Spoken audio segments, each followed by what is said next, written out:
Okay. That's credits. We have reached the end. It might have actually, well, it might have actually been possible to beat this game yesterday. It might have been. Let me get my thoughts here. So some quick thoughts about the ending. I think the ending is a little crazy. Then again, like as the game had progressed and we started getting into like the later portions of the game, they were basically already doing things like this where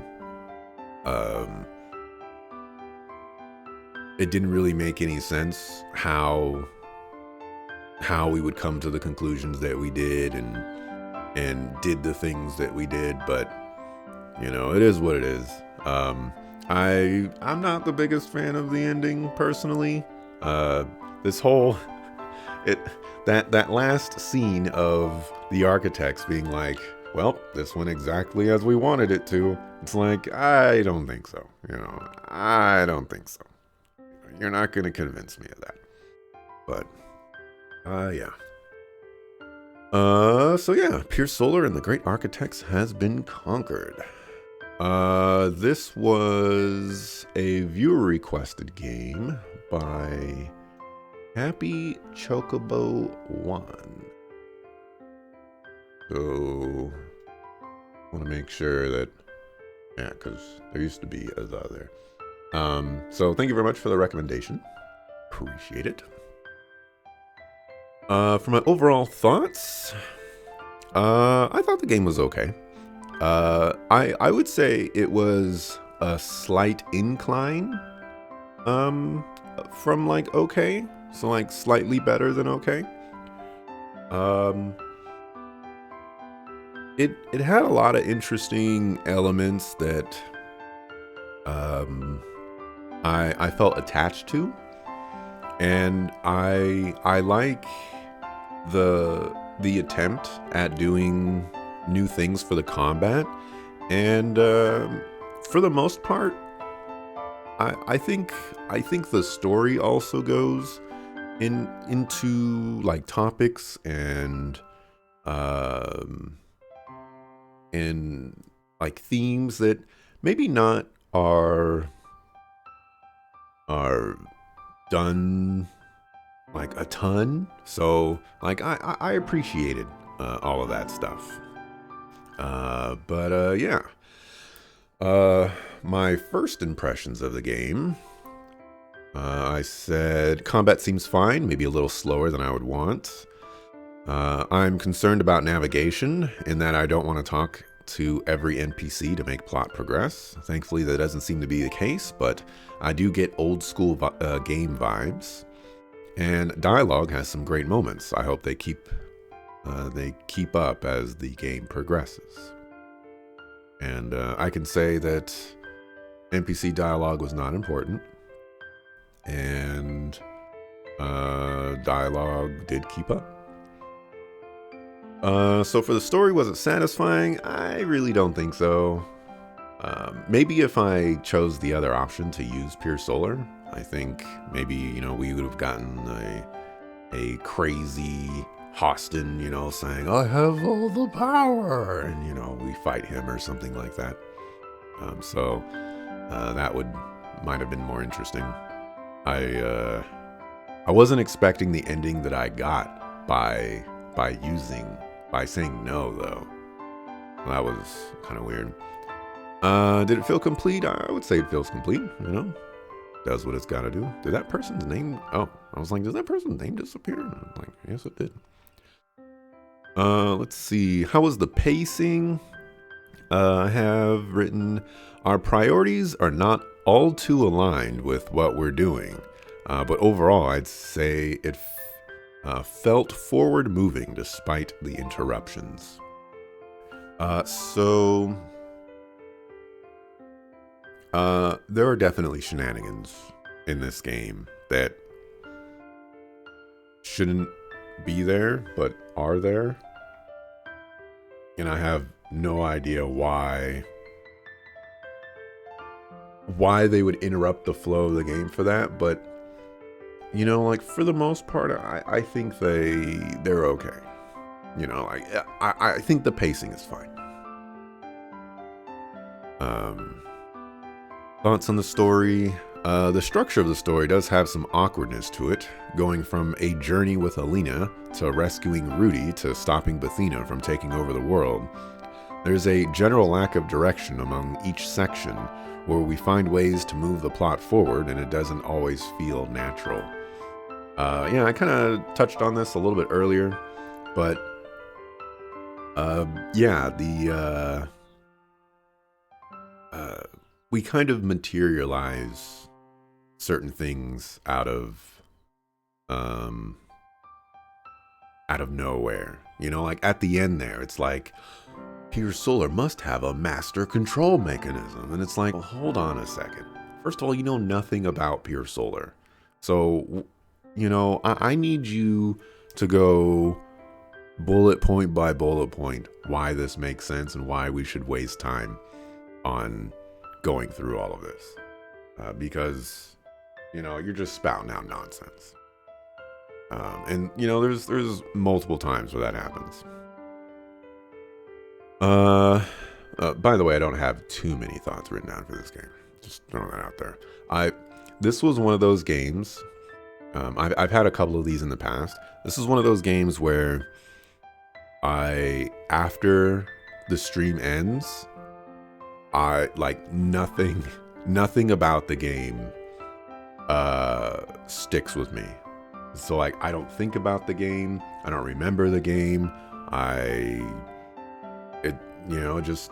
It leaves the mind, and I move on to other things, and you know, it just happens. It's a weird thing. So it made it very difficult to remember that, like, oh yeah, I need to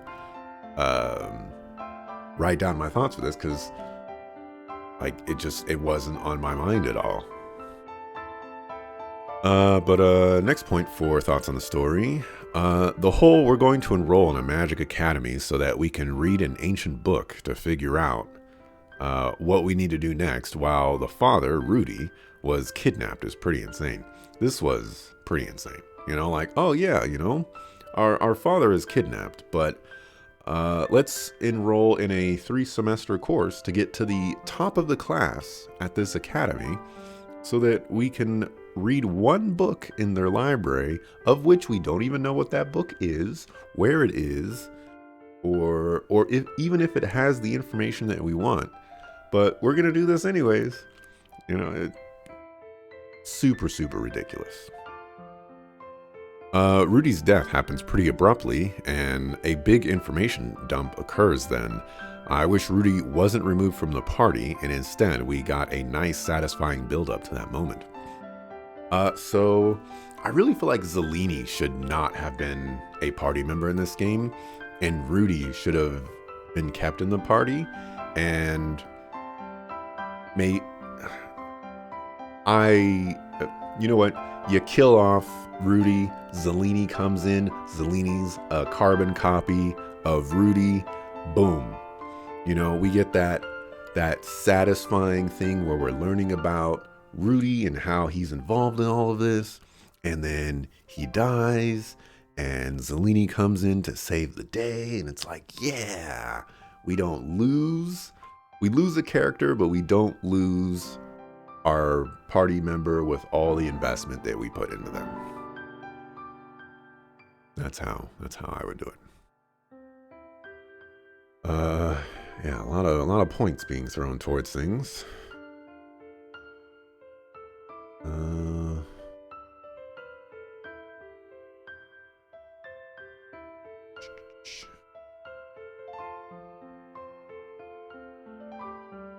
Stuff about Shadow Hearts.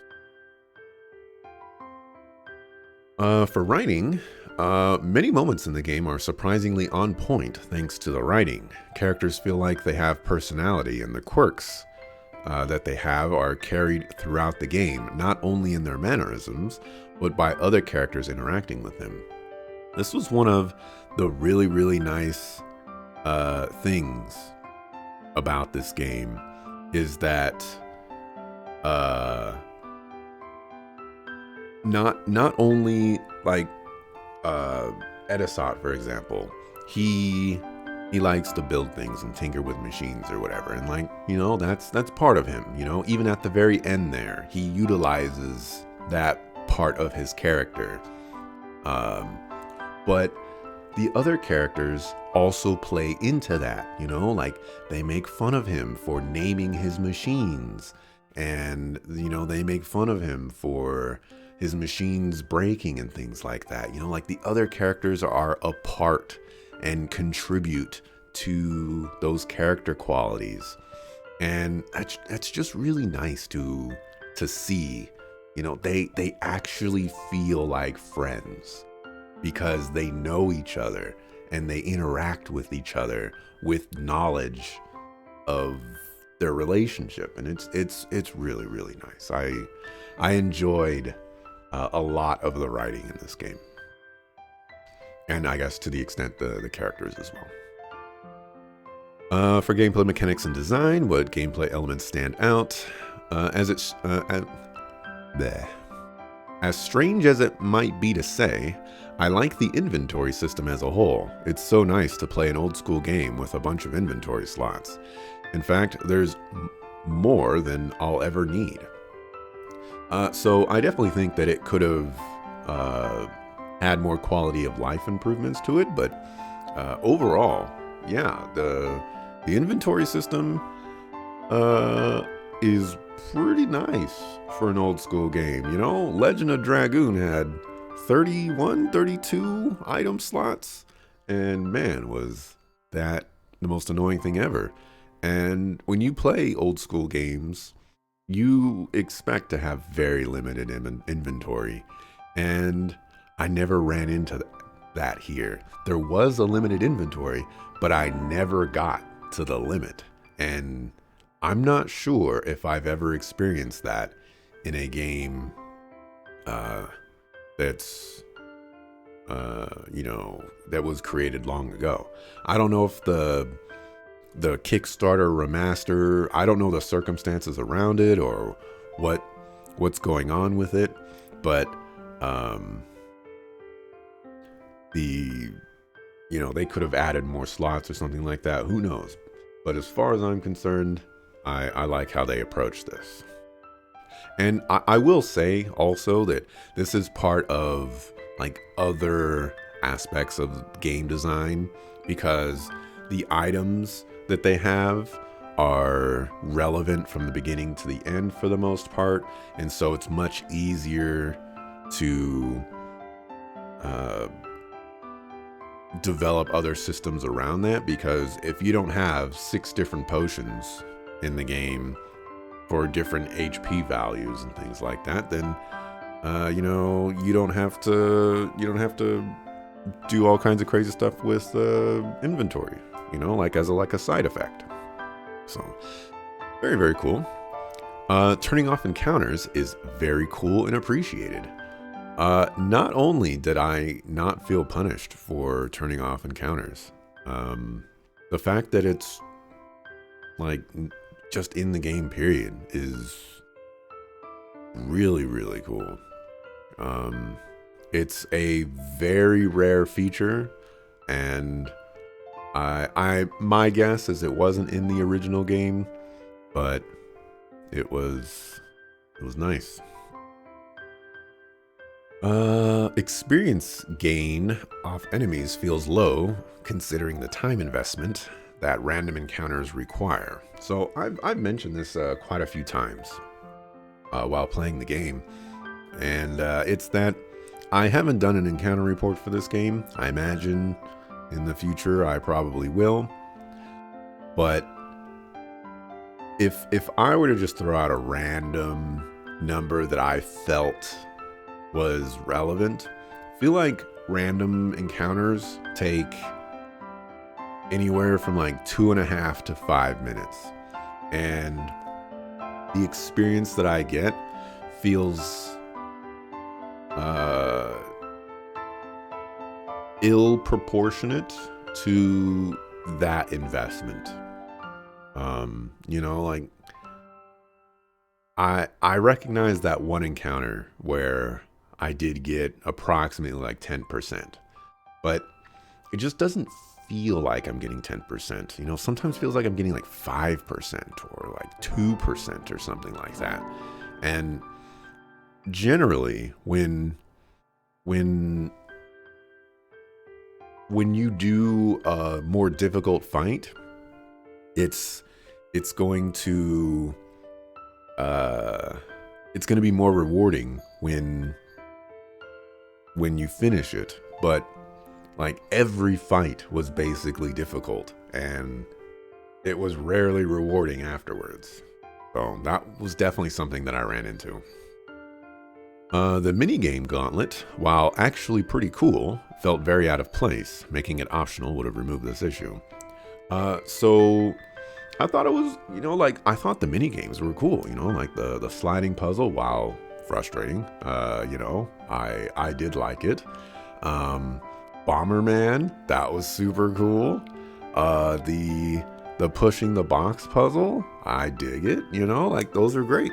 But forcing the player to do those, I didn't play this game to play mini games, so I don't think anybody wants to be forced to do mini games and things like that, especially when there's a timer and limited attempts. Come on, man, what are you doing? I kind of want to see what happens if you fail, but maybe I can YouTube that. For combat, Gather is a super interesting mechanic that I feel is divisive. On one hand, it feels worthless to invest in, but on the other hand, it's exceptionally strong if it can be utilized effectively. Sadly, that effectiveness dwindles pretty rapidly on bosses that remove Gather with their attacks, which ultimately makes Gather difficult to get right. So, Gather's really cool. Every one Gather gives you 0.5 times more damage, and that's really nice. The thing is you have to spend a turn to get Gather, and Gather is like, is it worth it to spend 4 turns to get 4 Gather, and then now you're doing 3 times damage?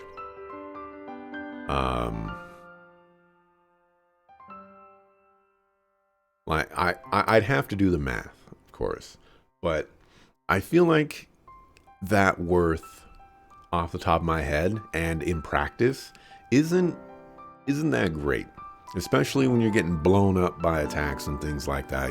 There's other things going on that you have to address. You can't just sit there and spam Gather until you get to 5, and then you get your 4x attack and then 3x attacks after that. Not a lot of boss fights work that way. They hit too freaking hard.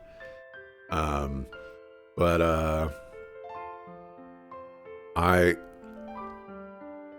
guess I'm just kind of conflicted, because when bosses remove Gather, it creates this issue of like, I want to get Gather to do more damage, but I can't actually spend my turns giving characters Gather because the boss is removing it with their attacks.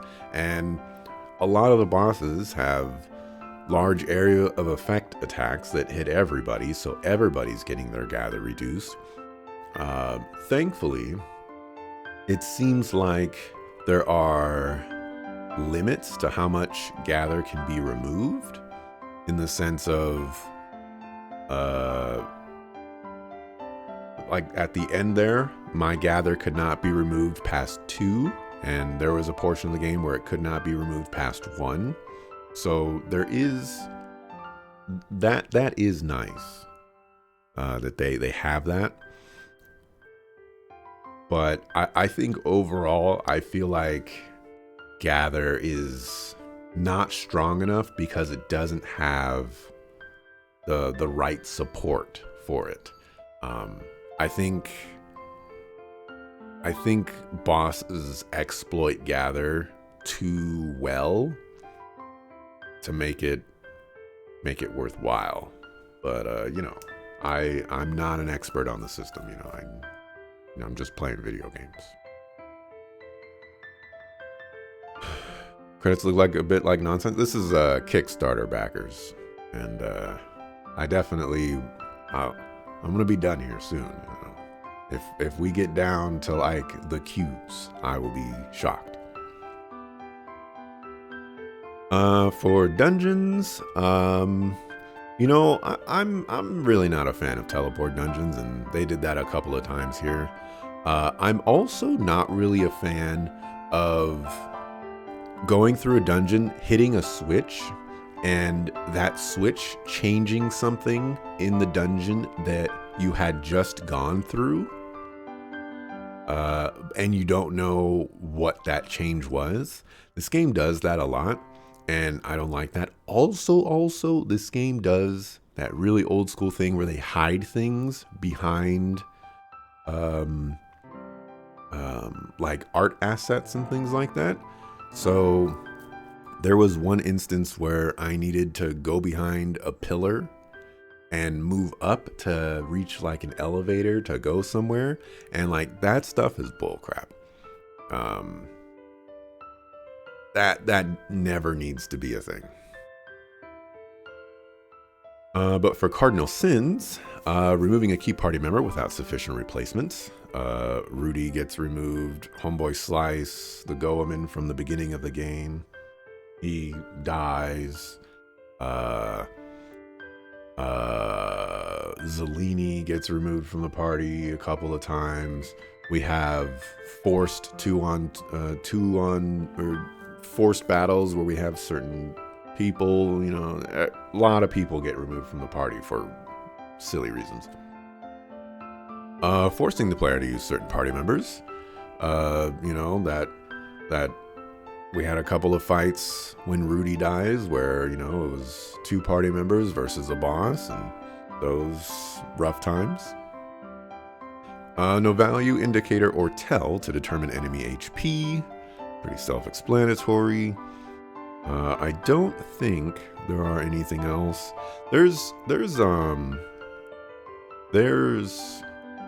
an argument to be made that side quests are required to progress the main story, or main story missions are side quests, specifically for the minigame portion. I didn't add it, but I could argue against myself for that some other day. For miscellaneous, sound and music. The music is really nice. I will be buying the soundtrack. I meant to buy it yesterday, but I forgot, so hopefully I don't forget. But yeah, the music in this game, like I said a couple of days ago, if I don't remix at least 4 tracks from this, I feel like I'm failing miserably, because there are just so many tracks that gave me so many ideas when I was just listening to them. So I can't wait to get around to doing that. For graphics, I really like that there are multiple graphical options, that being 16-bit and high definition. That said, I feel like neither art style really fits what is trying to be conveyed at all times. 16-bit makes environments look nothing like what they are supposed to be, and the high-definition visuals look out of place when sprites are overlaid on them. On top of that, some major objects and doodads weren't updated to high definition. So like, if you remember, I don't remember what location it was, but there was a table that I would swap back and forth and it wouldn't change, and there was this big like glass beaker or something like that, and that wouldn't change. So There's that. I would say overall, I find the visuals fine. You know, I'm rarely criticizing any sort of graphical elements and things like that, but I didn't feel like either graphical option that I was given was the one that felt most appropriate for the game that I was playing. For others, the game worth recommending. I'd probably say yes. I don't think there's anything going against this game.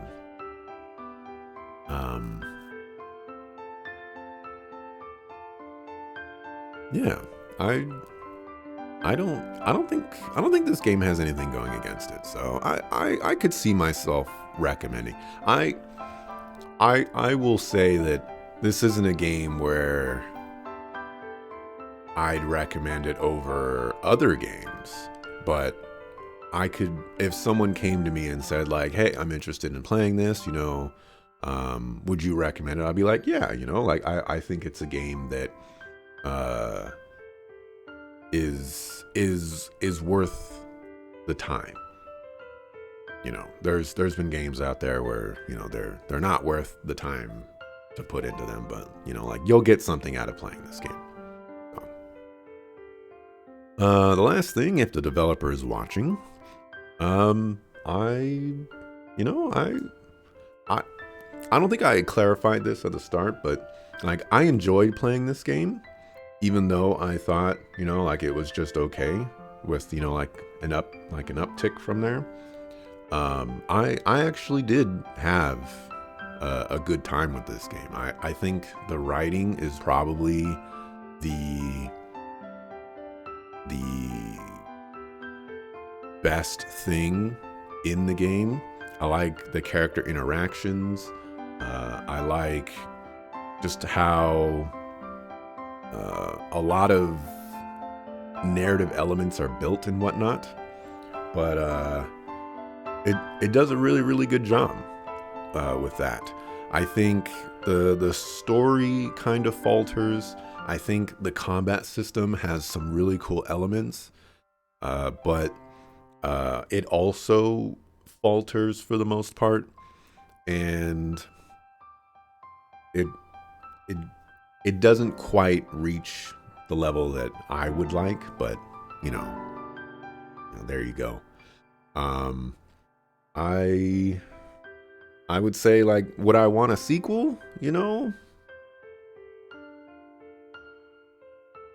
I'd be interested in seeing what a sequel looks like. I don't necessarily know what a sequel would turn into, but you know, there you go. So yeah, to reiterate my overall thoughts, you know, I thought I had fun playing the game. I enjoyed my time with the game. I thought overall, you know, it was pretty average, neutral response to the game with a, you know, slight uptick going up from there. But yeah, that's my thoughts. Let me see if I can stop seeing Kickstarter backer names.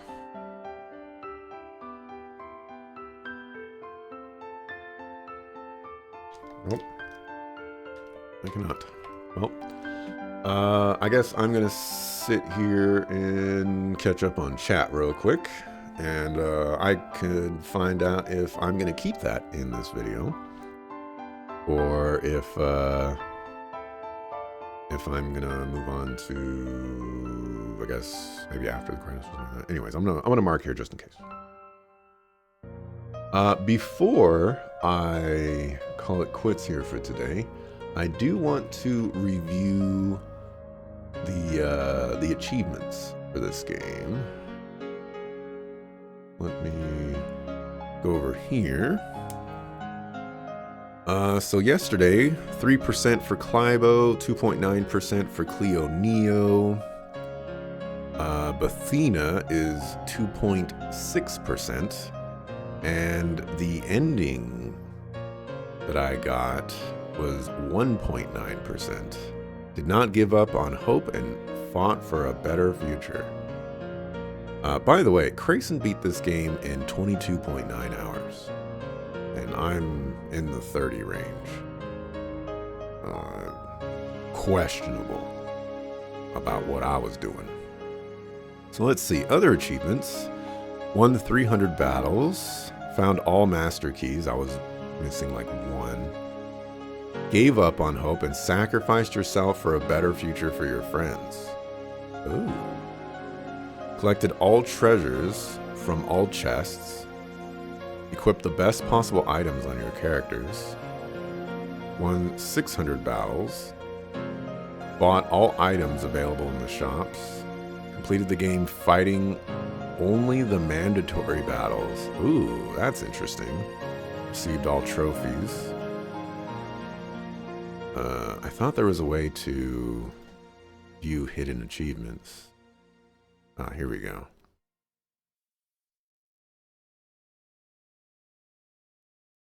Mastered the slippery game. Completed Arborist side quest. Found all Sega Genesis cartridges. Do those do anything? Discovered a fragment of another world in yours. Parallel dimensions with the L's swap. That's very interesting. Became a slippery game god.